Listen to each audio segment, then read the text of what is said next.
Joining me today is our Associate Political Editor, Rachel Cunliffe. Hi, Rachel. Hello, Happy New Year. It's all feeling very 2018, It really is. Happy old year. Yeah.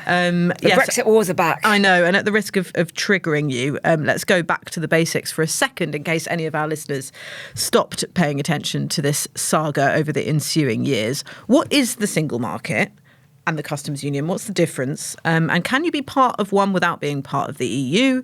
And what would it mean for closer ties with the EU for Britain? So I thought that I was able to just let go of all this knowledge after 2020. So having to go back and dust off definitions.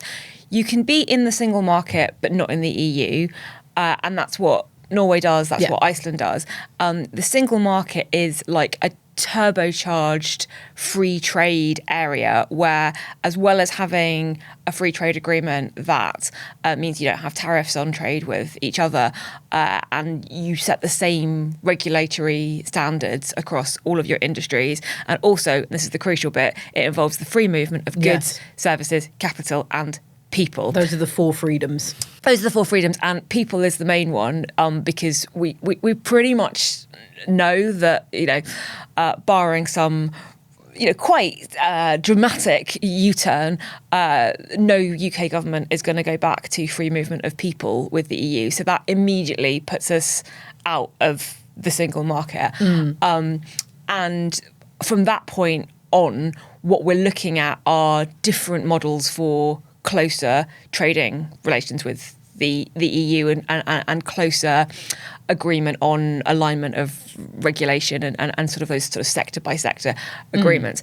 The confusing thing is that there is this idea of the customs union, the EU customs union, which is all 27 EU member states plus Monaco and a couple of other territories.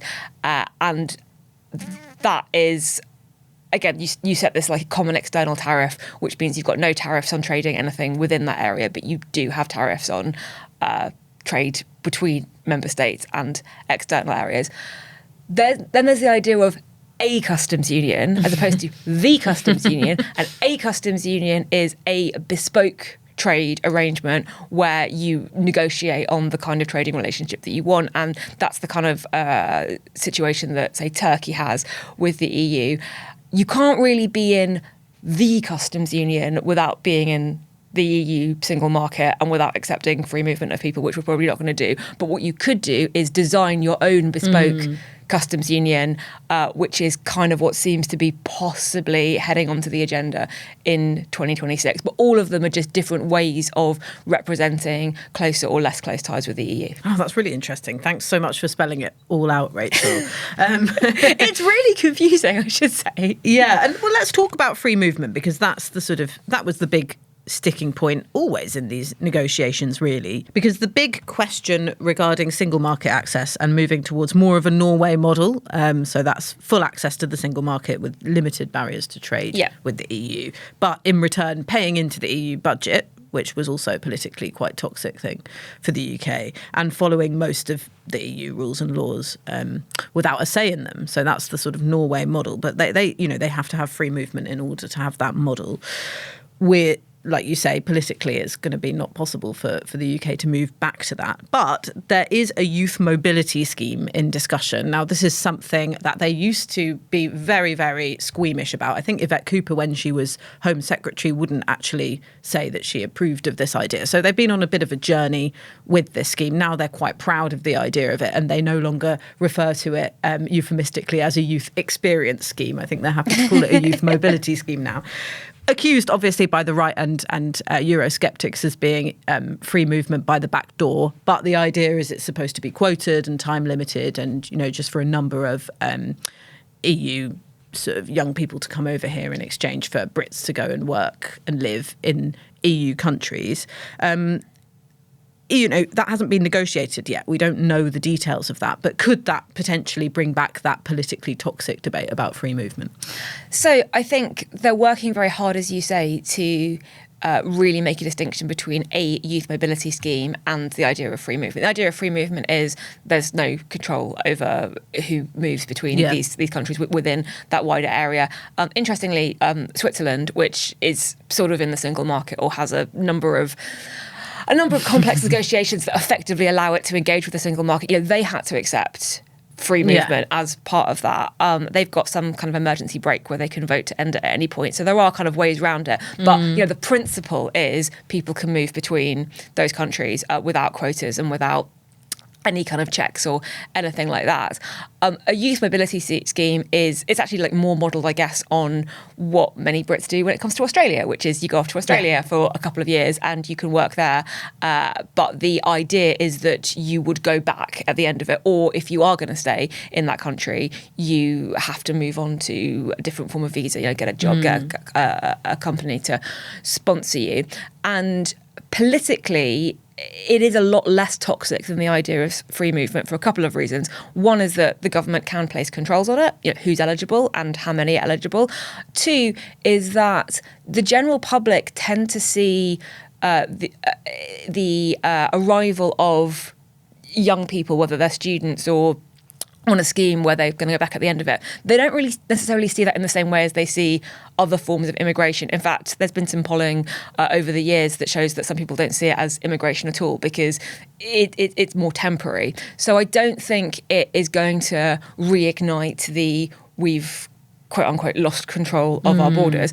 But like anything else, it's a balance. It kind of depends as well on how many British young people choose to take up this scheme and work abroad. And it kind of comes back to, what you said about being a rule taker as opposed to a rule maker. Like all of these different areas of alignments, they come with benefits, but they also come with giving something up, whether you're paying into a scheme, paying lots of money for the privilege of being able to be part of it, or whether you're accepting that European institutions or a European court might have power over some areas. Then we get back into the sovereignty question. It's all about how much control are you willing to give up and what are you getting in return for giving up that control, and do you think it's worth it? Yeah, and a lot of the vulnerability of the Remain campaign back during the original conversations about 10 these years things, ago now. What an anniversary, was that they were seen as this sort of distant middle-class, metropolitan, cosmopolitan elite. And I know that the government, is aware of that vulnerability when it comes to a youth mobility scheme, this idea that sort of middle-class students will go on a gap year or something equivalent to that. Yeah, they faced that criticism with the Erasmus scheme, which is slightly different, but there was exactly that. It was like, who's this benefiting? Yeah, and I know that it is a sensitivity because when I spoke to Nick Thomas-Symonds about this, who is the EU Relations Minister, I went to Brussels with him last year when they were kicking off this new round of negotiations. He actually made a class-based point about the youth mobility scheme where he said one of his big regrets as, a working class kid in Wales was that he never actually got that time out to travel and discover something new and live elsewhere, and just, went straight into university and then the workforce, and that's something that he always regretted. So he kind of made it sound like it could be an opportunity for people who haven't had a chance to see other parts of the world to go and do that. So I thought that was quite an interesting angle, and it seemed to me that he was trying to front up those criticisms that this is just a sort of holiday for your graduates who you want to kick out of your house after they come back from university or something. You get the framing both ways. You get, some people who go, this is just a middle class privilege because only the middle classes, the educated middle classes will have the resource and the ability to take it. And then you get people in response to that going, that's really narrow-minded and limiting the opportunity of working class kids who might love to do this if the opportunity were there. Who are you to say that somebody that this isn't for them? This isn't for them. So you kind of go round and round in circles a bit. But I think it is separate to the free movement debate and the wider, closer ties with the EU debate, because it is only going to affect a relatively small number of people, regardless of how it all works out. And there are probably other areas of alignment and cooperation with the EU that are more economically significant. It's just that's the really emotive one. Yes, yeah. But I suppose it does, there is still a vulnerability there because it does depend on what those EU young people do when they come to the UK. If they're fruit picking or working in social care, then I suppose the political angle is different from whether they're doing something else. Maybe they should be working in pubs. We were hearing this week about how pubs are in crisis. Absolutely. Come work in hospitality. And how is the wider public feeling about Brexit in general now, Rachel? Because the government is speaking with more and more confidence, as I mentioned in the introduction, about a closer relationship with the EU, which reflects public opinion being more warm towards it. Yeah. So the government, just to be blunt, is more confident talking about closer ties with the EU and how Brexit has been a mistake, because the public feel that Brexit either was a mistake or at least the way it's been executed has been suboptimal. So polling from YouGov in June found that only 31% of people continue to think that Brexit was the right decision. And 61% think it has been more of a failure than a success, and only 13% think it's been more of a success than a failure. So even that's clearly going to include people who voted for it. Yeah. When it comes to is there appetite for rejoining, it all gets a bit more complicated, because even people who think that it was a bad idea or who may have voted for Brexit and regret their choice don't necessarily want to restart all of that again. Labour List had some interesting polling at the end of last year, so in December, and just over 1 in 3 Labour members want Britain to go back into the EU, which is interesting framing for looking at what a Labour government might want to do to target its base. But I actually think that's quite low, that only 1 in 3, that's what they want, and a plurality instead of fully rejoining, they want a customs union or closer ties, short of the we're back in the EU. Should just say for a start that there's no guarantee that the EU would take us back, certainly not on the terms that we left on. So I think people are really Brexit fatigued by the whole thing, and by spending a decade using up all the political oxygen on this issue, even though there is an opportunity for closer alignment with the EU, because quite frankly, people just don't think it has been a success. Yes, it's really interesting, isn't it? It's how Emily Thornberry put it in her interview with Ollie on the podcast earlier this week, where she said, I'm sure if you put a question to whoever you're polling, the cross-section of the British public that you're polling about this, if you say, do you want to spend 2 or 3 years debating rejoining, with all of the heartache that brought with it, you'd probably get quite a different result in terms of people's enthusiasm for going back in. But certainly the change in public opinion has given the government more leeway, and the economic benefits are to a closer relationship with the EU are pretty clear. So we've got these stats. Reel off the numbers. Yeah, we've got these stats. Leaving the EU, according to House of Commons Library estimates, is costing the Treasury £90 billion a year in lost tax revenue. And also, UK GDP is 6 to 8% smaller than it would have been if we'd stayed in, and the OBR estimates 4% long-term total reduction in the level of UK potential output because we've left the EU. So the government's calculation, I suppose, is that this is a lever it can pull to try and get that growth that it has so treasured as part of its agenda. Can you say treasured if they haven't actually managed to achieve it yet? They're optimistic. The tax figure is interesting because the Lib Dems have worked that out, and I haven't done the math on this. I'm going to assume that the Lib Dems are right. They've said it works out as £250 million a day in lost tax revenue, and I wonder if they've gone for that because 350 million a week on the side of a bus, 250 million a day, the magic figure, exactly.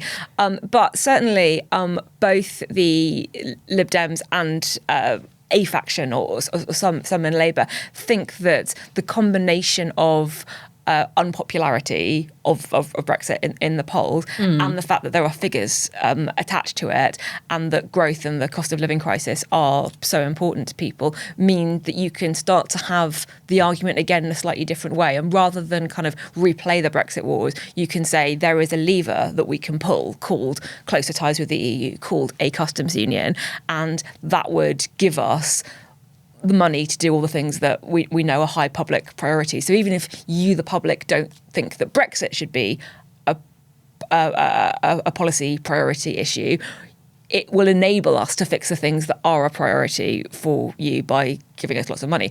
Now, whether the money is there, if you're pulling the lever quite works in exactly the way, whether you can kind of wave a magic wand and get that £250 million a day in lost tax revenue, that's a whole other question. But that's the way the debate is being framed. It's not closer alignment with the EU for itself. It's a means to get that growth and bring down the cost of living and fund public services and do all the things that voters want the government to do. Yes, because there's that angle on bringing in that growth that they so need to do some of the things that they've promised, but also on reducing, like you say, the cost of living. So the great hope, and Nick Thomas-Simmons spoke to me about this in that interview, is that parts of the negotiations, including, removing the red tape on food and agricultural products that are holding back so many exports from the UK, could bring down supermarket prices, people's shopping bills in the medium term. That's the hope. Although I know that experts on this who know more about the negotiations than I do say that that's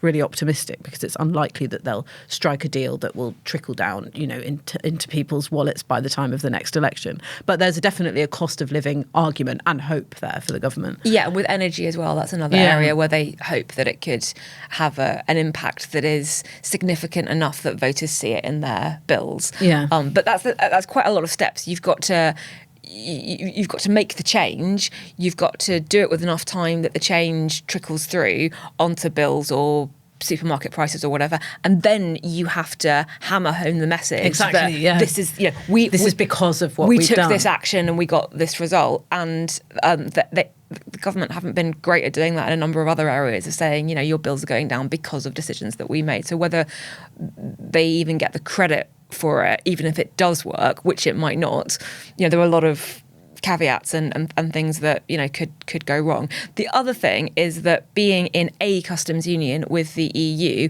would make it much harder to sign trade deals with countries outside the EU.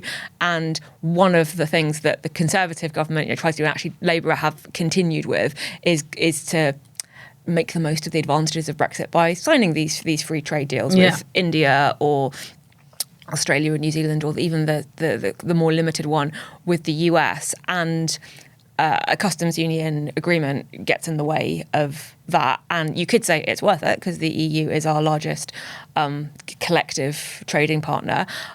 Or you could say, do we really want to undo some of the good work that's been done? And there isn't like a right or wrong answer to that, but it does come with risks. Yes. And we're sort of assuming that the negotiations will go to plan for the UK. That's not necessarily a given. While the Labour government has done much to improve relations with the EU, as Rishi Sunak did actually when he was Prime Minister, there's still the Windsor stumbling framework. blocks. Yeah, the Windsor framework. I remember the Windsor framework. Yes, well remembered.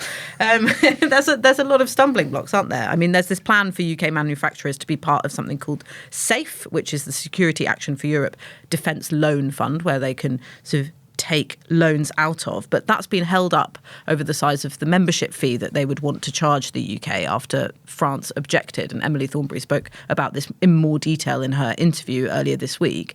But EU officials have suggested an entry fee of up to €6 billion when Canada was asked to pay just €10 million. So that suggests that we might be in a weaker negotiating position than the government wants to present. Yeah, and I think it also reflects the fact that the EU has its own policy objectives and priorities and considerations now, and treating the UK very softly and nicely doesn't work on its other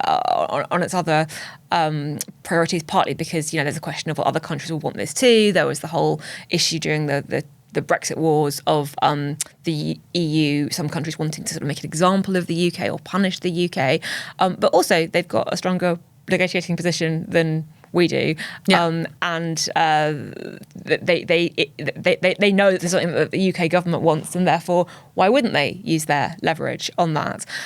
We had this again with the Erasmus scheme. It was announced, and then there was some controversy over how much it was or wasn't going to cost. There were questions as well about the defence security partnership and British companies being able to contribute to that, and whether we'd have to pay more or whether they'd be blocked from it. Like you've got 27 member states that all have their own interests, and helping Keir Starmer out, even if they like him and think he's a generally good guy, that's not going to be very high on their list. Yeah. Let's talk about how Labour MPs are feeling about this, about these plans, and whether or not they're bringing up any of the old Brexit divisions in the party. It strikes me that when you hear Labour MPs talking about Brexit and the EU, there is a renewed confidence there. They're happy to talk about how Brexit didn't turn out how it should have done, that it's been detrimental to the UK economy. These are things that they were quite squeamish about talking about even, a year ago, I think. I think that there's been a renewed confidence there, probably because of the public opinion that we've been talking about, but also because of the work that ministers have done to create that warmer relationship with the EU since Labour came into power. But also they believe in it, don't they? Most of them.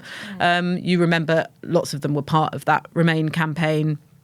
And you can see that the way that they talk about these things is something that they're confident about because it's sincere. Whereas when they talk about other subjects that perhaps are a little bit less comfortable for them, for example, about limiting immigration, changes to visas and the asylum system, I think there's a hesitation. It's obvious there that it's not something that they want to prioritise, but they must talk about. So I think rhetorically, they sound quite bouncy about this. I don't know whether you agree. Yeah, and I think it helps that, as I said, the base is engaged. Yeah. So even if it's only a third of Labour members who want to rejoin the EU, the vast majority want something closer, and so it's one of those things that speaks to the base and doesn't create that level of cognitive dissonance in the minds of Labour MPs between why they got into politics or what their voters want and what the government is asking them to do. You have seen a couple of high-profile figures go over the top, as it were. There was David Lammy, who at the end of last year, I think, refused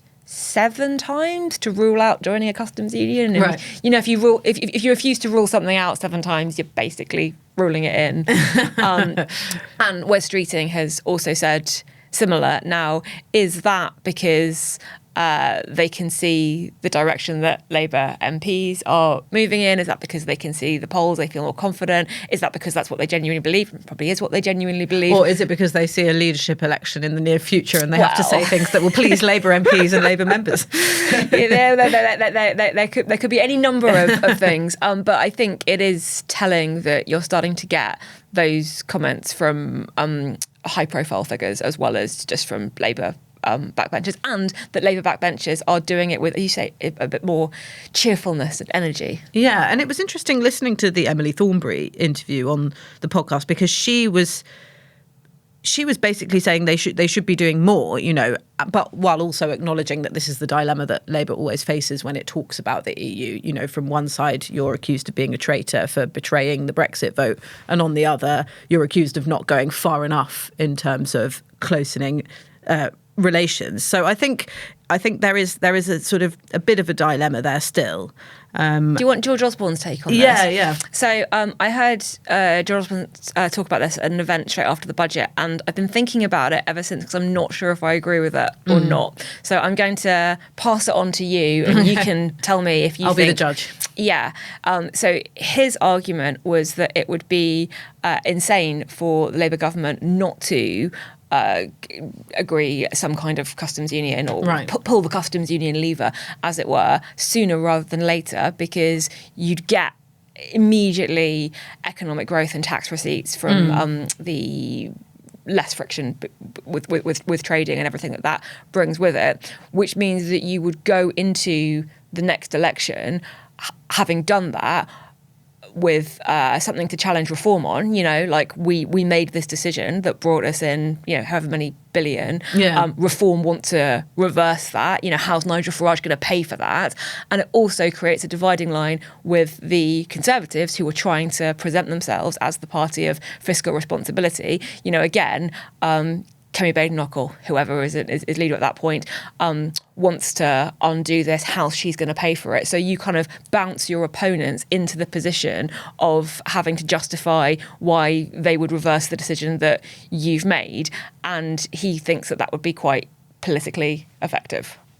Well, I wonder if George Osborne has another job in advising the Labour Party on top of all the jobs that he has and so many had jobs since he was Chancellor, because that is precisely Labour's position. So I asked Nick Thomas-Symonds about this, the EU Relations Minister, when I interviewed him last year, and he said, I would relish going into the next general election with Reform and the Conservatives saying we would undo all of Labour's deals with the EU and we'd go back to how it was, the original Brexit deal, or we'd negotiate in a way that would, take us further out of the EU's orbit, because he said that would essentially be saying we want to undo the growth that we've achieved through these negotiations, and also we'd want to drive up the cost of living, because he argued that prices would be more affordable with this, particularly taking the red tape off those food and agriculture product exports and imports. So that's exactly George Osborne's argument, I think, in the way that you've put it. And that's what he argued that numerous times, actually, on the day that I was in Brussels with him. So I think Labour's kind of banking on that. Well, only if they can be really confident about it. I think that strategy only works if you totally own it and you are championing what you've done in a really sort of proud, we're triumphant kind of way. If you've got figures to point to that prove that you have actually done it. You have to have figures, but you also have to be very confident communicating. Yeah. And while the rhetoric around the EU has got a bit more confident, it's still something that the fact that Keir Starmer isn't talking about a customs union, there is hesitancy, there is reluctance. Labour feel very deeply scarred by the 2019 election in particular, and being on the wrong side of Brexit sentiment in that. So I think that the risk, not that I think George Osborne and Nick Thomas-Symonds are wrong, but the risk is that if you don't do it with enough confidence, people just think that you are reopening this battle that they're a bit sick of, and you do enable Nigel Farage to go and talk about Brexit, which he used to love doing and was very effective at doing. Yep, used to, though, because he doesn't really talk about that now. And that's something Labour strategists have picked up on as well when they struck the new common understanding last year with the EU. They noticed that he didn't actually come back from his French holiday or say very much about it. No, Starmer made a joke about e-passport gates, didn't he? Yeah, because Nigel Farage was sort of on his way to France through an airport or something. Yeah, and it is notable that Farage wants to keep away from, not from immigration, but from the Brexit subject in particular, because most people now, including many Leave voters, think that it hasn't gone well. So he doesn't want to own it. That's another angle that could lead to Labour's confidence on that issue. But we've talked a lot about reform. Actually, the Lib Dems are really important in this. So they are probably the most full-throated pro-EU party out there now, and they are, something that Labour has to include in its electoral calculations. So tell us what the Lib Dems are thinking. So the Lib Dems are very much thinking that they can combine the apathy or the unpopularity of Brexit with the economic arguments and make this case anew, as it were. They really think that these figures, the 250 million a day in lost tax, the 27 billion in reduced growth exports, the shrinking of GDP, that's the way to sell this. And they are also aware that some Labour MPs are with them. So in December, there was this 10-minute rule bill, which is when non-government MPs can put forward a bill that, it's never really going to go anywhere. It's not going to become legislation, but it's a chance for the House to make its views felt, as it were. Yeah. And this was Al Pinkerton, who's the Lib Dem spokesperson for Brexit. And the bill was that we should negotiate a customs union with the EU. And it passed unexpectedly. 13 Labour MPs, they were meant to abstain, 13 Labour rebels voted with the Lib Dems on this, including Meg Hillier, Labour heavyweight, chair of the Treasury Select Committee.